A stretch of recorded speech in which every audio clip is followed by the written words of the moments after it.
Okay, so chords, specifically here, congruent chords. This looks really complicated, but once you get to the point where you understand what makes the chords congruent or equal, then it makes the problems a lot easier to understand and work out. Okay, so some properties here, some theorems. Two chords are congruent if and only if their corresponding arcs are congruent. So I highlighted the chords. Chords are lines that pass from one edge of a circle to another, from one edge to another point on the edge, but it does not pass through the center.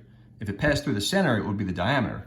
So segment AB and segment CD are chords, okay?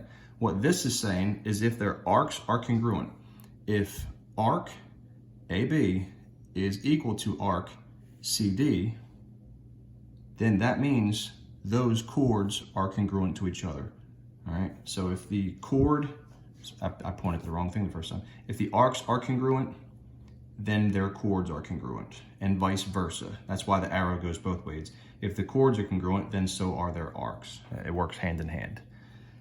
Another thing you can go by is their distance from the center of the circle.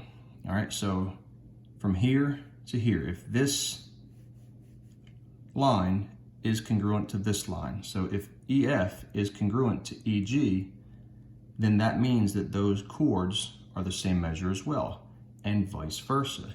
If the chords are the same measure, then that means they are the same distance to the center of the circle. So I could even just kind of stick 3 tick marks in there to say that these lines are congruent to each other.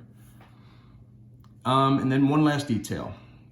If the diameter or the radius is perpendicular, that's why we see these boxes right here. Here's the radius, right?